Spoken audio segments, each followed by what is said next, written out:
locksmith mission log. I think we're starting to do missions now because not everything's super fucking easy, and you know, they like to send me a bunch of crap just to get my stock up. So this is why I don't have any fucking money in my life. Anyway, an RA3 1991 Wagoner, Grand Wagoner.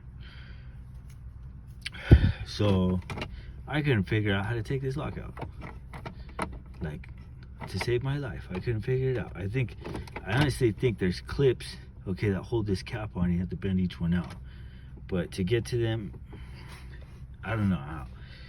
Anyway, I took it off the thing, off the hinge, and I put this in a vise, and then I impressioned it, and I got cuts 2 through 5. And then I went to the door and I got the number 1 cut. The number 1 cut was pretty shallow, so it made it pretty easy. But Michael Hyde says that when you impression these, the caps tend to break off. And with a car this clean, we didn't want to do that. Plus, it's probably OEM. They probably owned it. There's probably only like 1 or 2 owners.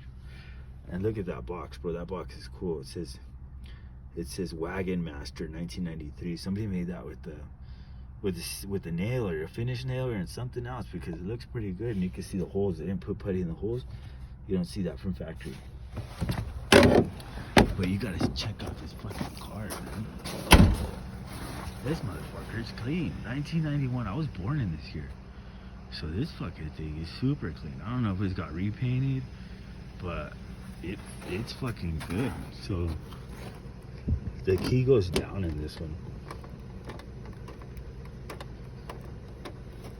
If they didn't have a glove box lock, I'd say the one to impression would be the trunk, and the trunk key goes up because it's in there. It's solid. It's in there. I feel that the cap's not gonna break off if you do that one. But yeah, really, really, really clean car.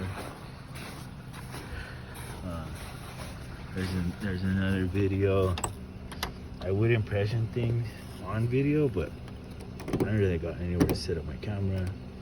This is the only lock that's kind of funny. So, oh no, I didn't have it in order. But it is a 93, so it's kind of old. Well, I mean a 91. This one's kind of old, but it turns. But for some reason, that lock just doesn't come up. Yeah, it just doesn't come up, but it turns. So maybe there's nothing connected, something like that. This thing had to get painted, because look, they masked around the hinge. I mean, around the handle. They didn't take the handle off. So this thing literally has been repainted. I used to paint cars, so yeah, that's the telltale sign right there. Thing's been repainted, but it looks cool. It's fucking awesome. The color green is sick. I think I had an eyeglass case. I had something this color. I like the green. Really cool. Small metallics. Yeah, so this is my locksmith mission log. We're gonna leave the key in the glove box. And we've already been paid, so we're just gonna let the customer know. And I don't know what I do with my Swiss Pippin file. That thing's expensive, so I'm gonna back out and look in the snow. And if I don't find it, I'm gonna hope that it's in the car. This one, I actually had to use my rat tail file because I was getting weird marks. It was kind of strange, but yeah, Michael Hyde, you know, says that,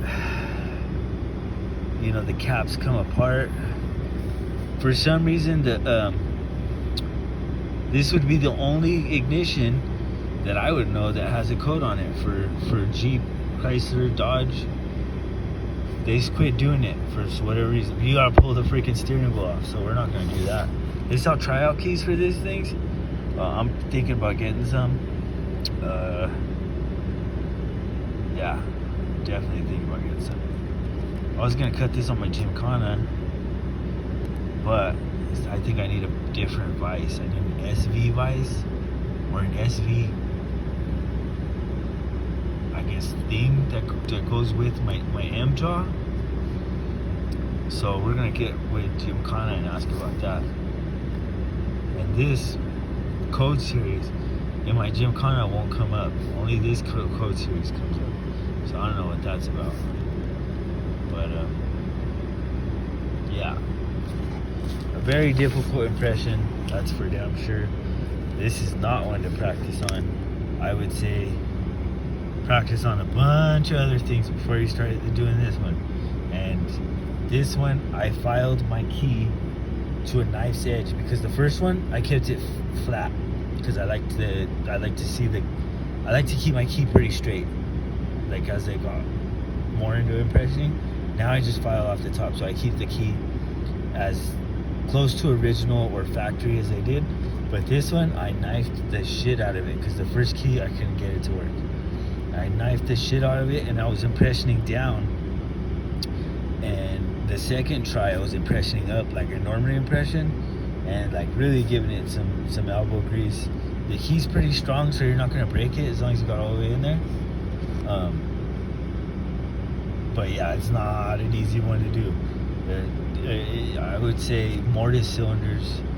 Start pressuring mortise cylinders in quick sets so you don't break your key, because this one was not simple. But if you knife it and you give it some good fucking elbow grease, I'm pretty sure you'll get it. Like the second one came out way quicker because I was probably pissed off.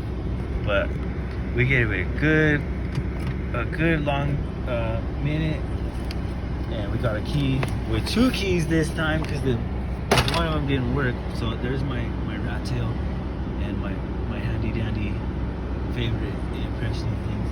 That's actually a brand new pliers, because I lost all my freaking crap. Yeah, I lost all my freaking crap. So I went to Harbor Freight and spent $200 and stuff. But alright, that's enough of video mission locksmith logs. I'm gonna go look for my file. Hope it's not in the snow. And if it isn't in the snow, we're gonna hope that it's not in the car, or that it is in the car, because they're expensive.